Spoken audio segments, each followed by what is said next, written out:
Welcome to Autocar Professional. This is Mukul Yudhvir Singh, and sitting with me is Sidharth. Sidharth, welcome. We're here at the Studs factory. Uh, the fifth plant is about to come up. We are about months away from the commissioning of the plant. Where does that take Studs manufacturing capability, and why was that planned? The fifth plant was planned because we were running short on capacity. So this was planned about 3 years ago. So if you look at our quarter two, quarter three numbers, right? So we are at about 94% capacity utilization. So I believe anything over 90 is fully utilized because it's impossible to utilize 100% capacity of any plant. So it was planned, I think, well in advance. We could see this coming. And one of the reasons is that we are growing in India and outside India as well. So we see a big demand coming up, and that's why we plan to have this plant in Faridabad. Interesting. I mean, when you say all the other plants were maxing their utilization capacity, within this fifth plant, would it majorly serve your export markets because that have been growing very aggressively for Studs? Would this facility be catering specifically to the export market, or would you want to touch upon to the Indian market from the same? So I would say the helmet manufacturing as such is very fungible, right? If you want to do domestic or you want to do export, it's more or less similar processes, maybe barring one or two, right? So I would say that this would help us in exports and also in domestic. So this new plant is not only dedicated to exports. It'll do both manufacturers. But yes, we see a lot of demand coming up from export markets as well. So initial focus might be to actually pull up numbers for exports. And then going forward, when we getting to about 40% utilization, then we get in maybe the Indian production as well. But market is very flexible and very dynamic right now. So it really depends. If the Indian numbers start moving up faster, we might actually get that in first. So we'll see how the market at the moment looks like export is actually moving faster. Siddharth, one more very interesting expert about your manufacturing footprint is the fact that all your manufacturing is concentrated in one base in India, in Faridabad, Haryana, which is near Delhi. A lot of manufacturing companies, especially in the automotive sector, want to have their presence with at least one manufacturing facility in one region. Is this strategic? Do we have something in the future where you want to put something down south or up east? How does it work? So I would answer this question in two parts. One, why India? And second, why Faridabad? So India, obviously, we have a price advantage. So in the world, there are four manufacturing hubs for helmets, countries wise. So one is China, India, Vietnam, and Indonesia. So I don't think we are expensive than any of these. When you compare it with China, we're much cheaper. So it makes sense to be in India. If you go out of India, you'll only actually increase your cost. Why Faridabad? Because we have about 46,000 SKUs, right, in terms of colors, sizes, graphics. In terms of models, more than 200 models.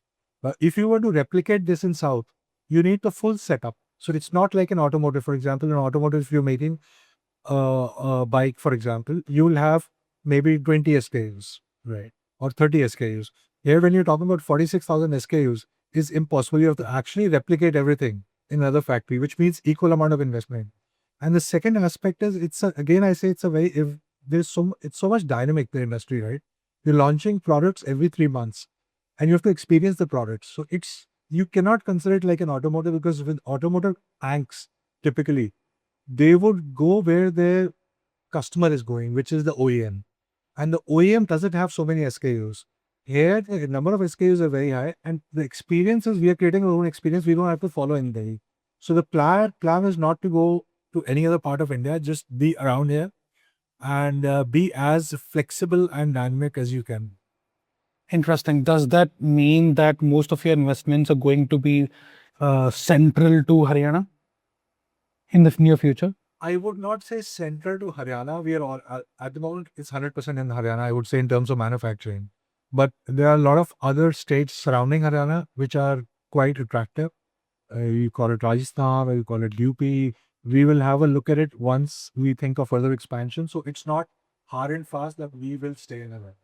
Interesting. One of the key aspects picking up in manufacturing at the moment is automation. Right? What are your thoughts on it, and what are your thoughts on enabling automation further in your plants? So I think automation is very important for us for our growth, and I would say we are investing a lot of money in the future, whether it's robotics, whether it's IoT, or whether it's SPMs automation, right? So, for example, currently we are doing IoT and Industry 4.0 in our factories. So all the machines are connected. We have predictive maintenance happening. We are investing into robots as well. But certain departments and helmets cannot be automated a lot. For example, stitching. You can automate it to a level. Application of graphics, assembly. But in these departments, very difficult to automate. In fact, none of the companies in the world have been able to automate it beyond a certain level. So I don't think, but yeah, in terms of IoT and automation in other departments like paint shop, like molding in the new plant, for example, we have a completely humanless paint shop coming up, which is in different technology. That technology has never been used in Emirates as of now in India. So investing a lot in robotics, IoT, and automation, and that's the future. And we intend to spend a lot of our energy and finances towards automation in the future. Interesting. So would you say that the upcoming plant would have the highest level of automations among all the 5 plants that studs? Without a doubt. And what would be your investment in this first plant? And if we narrow it down to automation, what would that number? So the investment at this plant is happening in phases. The first phase will have an investment of about 100 crores, and the second phase will have close to about 50 to 60 crores. And automation will be a significant part of it, but still, when I say significant, as compared to what we have done already. But I couldn't put a number. I can't put a number, but I can give you a range. It could be anywhere between 5 to 10% of the total investment could be in Pune in automation. Interesting. At the start of this conversation, you touched upon exports. You look at the new facility from an exports angle in the beginning, right? What kind of growth have you seen in exports year on year during the last 3 years? And is that being driven by both studs and the other brand, which is SMK, or is one dominating the other? So I think we have seen a significant amount of growth in exports. Last year it was about 25% kind of a growth, and it has been there over the last 2, 3 years. If you look up, I think last 2 years the growth has been significantly high, and we expect this that in the future we will see a decent amount of growth coming in for exports as well. And one of the reasons is that till now we were selling on the price to quality ratio, right? Because India is cheaper to produce, it's a very labor intensive product. So your price is always better than the competition, and the quality that you give is at par or better than most of the brands. So the price to quality ratio was good. But going forward, the plan is that we're investing into racing. So we just gone into Moto 4. We've sponsored Latin America Cup for Moto 4. We have big plans in the future as well. So once you go into racing, which is like uh, really big, followed very well in Southeast Asia, Europe, US. So you are actually the brand gets elevated. The perception of the brand really gets elevated, and then you're not selling only on a price to quality ratio. You're selling because you are considered as a good, safe product. And I think there is a lot of focus in the company on moving from the product to an experience. Most of the users, if you look at in US, Europe, or even in India, right, the premium biking, for them, price is secondary. The experience is primary. I know a lot of journalists do ride as well. When you talk to most of them, they say, for me, 5,000 bucks also doesn't matter. I really need a good product where I have a good experience because they are riding long. So the focus for us is also shifting from product to experience. And we as management, right, me, the design team, marketing team, we are testing our products on road as well. It's just not developing in the office. So if you have to sell the experience, you have to experience it yourself. So that's the mantra going forward. Interesting. And the new organization that you're setting up, is that also part of this experience? Yes, absolutely. Absolutely. I think everybody in the company uh, is being aligned with this thought process. And I should give you an example. One of the people in the company, right? He says, I used to ride, I don't ride anymore. I said, I don't care. You have to sit on the back of the motorcycle with me and you have to experience. So he sits with me on the motorcycle and they experience it together. So it's in the organization, pan organization. Even we're opening a company in Europe now for European distribution. The people there are also aligned. The people we'll be hiring there have to be riders themselves as well.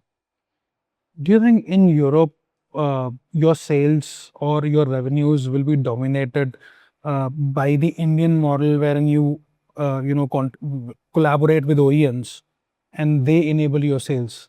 Is that something in Europe that you would also want to look for? No, so outside India, if you look at it, this model doesn't exist because in India you have that mandatory law that with every motorcycle you have to give one helmet free, right? And most of these helmets are basic helmets. They're safe, but they're basic. They're not experiential helmets, I would say. Now, I will say India, we're trying to go the way that Europe and US has gone, which is like uh, you have to think that the premium riders will never buy the mandatory helmets or use them permanently. They want different products, more high-end products, and we have to sell those products to them as an experience. In Europe, there is no mandatory law, and we would not be focused on going to OEMs for selling our products. We'll be going directly to distributors and consumers. Interesting. One last question. Where do you see studs in 5 years from now? More revenues from India or from outside India? India will always be our prime market, I would say, but export will be significantly higher. Uh, and I think we have done well. I joined this company about 26 years ago. We have given growth for most of the years. I think 25 years we will gain growth out of the 26. 1 year was the COVID year. I don't see any reason we will not go in the future. Perfect. Thank you for talking to us, Sidharth. Thank you.